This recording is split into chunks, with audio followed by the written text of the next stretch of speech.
আসসালামু আলাইকুম। আজকে হলো 75 হার্ট চ্যালেঞ্জের আজকে প্রথম দিন এবং আজকে আমি ঘুম থেকে উঠি প্রায় 4:20-21-এ। দেন ঘুম থেকে উঠে আমি একটু ভিডিও করার ট্রাই করতেছিলাম, যেহেতু ডকুমেন্টেশন করতেছি তো একটু প্যাচাল পড়ছিলাম।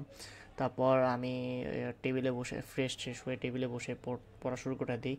অ্যান্ড একদিক দিয়ে এই জিনিসটা খুবই ভালো যে যখন আপনি দেখতেছেন যে আপনাকে কেউ ফলো করতেছে যে আপনি পড়তেছেন কি পড়তেছেন না, বা আপনি ডকুমেন্টেশন ভিডিও করতেছেন, তো ওই ক্ষেত্রে আপনি একদিকে ফোকাস থাকে।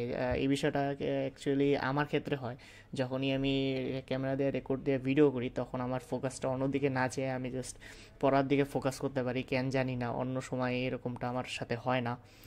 তো পড়তে পড়তে 6:30 বাজে, তখন আমি একটা ব্রেক নিই। অ্যান্ড অনেক দিন পর আমি বাইরে যখন তাকাই তখন মানে মানে এতদিন প্রায় আমি ঘুম থেকেই উঠছি 1টা 12টা 10টা এরকম সময়, তো অনেক দিন পর একটু আকাশের দিক দেখলাম, ভালোই লাগলো আশেপাশের পরিবেশটা।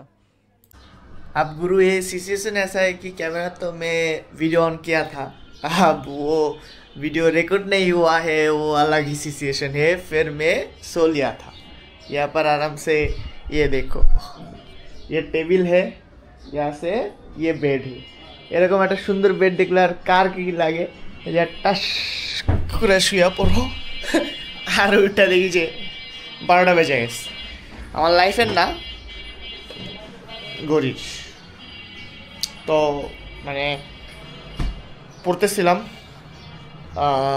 সকাল থেকে এই পর্যন্ত সিচুয়েশনটা বলি।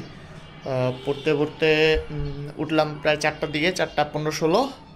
দেন আপনার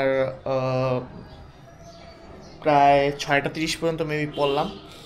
দেন 6:30, দেন একটু পড়লাম, দেন একটা ব্রেক নিলাম, ব্রেকফাস্ট করলাম। তারপর অনেক দিন পর বাইরের দিকে তাকাইলাম, নীল আকাশ সেই লাগতেছিল। অ্যান্ড দেন তারপর কিছুক্ষণ একটু রেস্ট নিছি। তো এরপর 12:50-এর দিকে আবার আমি পড়া শুরু করে দিই। দেন কেমিস্ট্রি কিছু পড়ি। অ্যান্ড আমার সবচেয়ে ভালো লাগছে যে আমার কাছে একটা বোর্ড আছে যেখানে আমি চাইলে লেখালেখাও পড়তে পারি।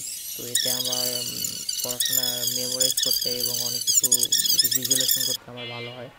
সেটা আমি ভুলে গেছি, কারণ ভিডিও রেকর্ড করার পর একদিন বা 2 দিন পরে ভয়েস ওভার দিয়ে ওটা আবার ডকুমেন্টেশন বা ব্লগ টাইপের, মানে সস্তা ব্লগার হিসেবে আর কি ইউটিউবে ছাড়ি বা ফেসবুক, যে কোনো কন্টেন্টে।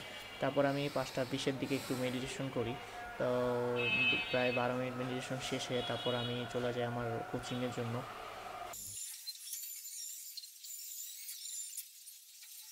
এখন মেডিটেশনটা এই জন্য যে এই না যে আমি ধ্যানে বসছি, এটা বেসিক্যালি আমার এতদিন যে রিলস দেখা দেখা মানে মাথার যে শর্ট সার্কিট উড়ে গেছে ওটা যাতে ঠিক হয়, এই জন্য আর কি ডোপামিন ডিটক্স করার ট্রাই করতেছিলাম।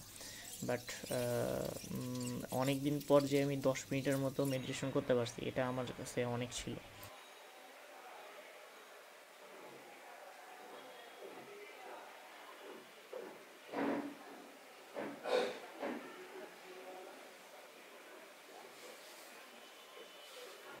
6টা থেকে 8টা যেহেতু আমার কোচিং থাকে, তো আমি এখন রেডি হয়ে চলে যাবো সাইকেল নিয়ে কোচিংয়ের জন্য।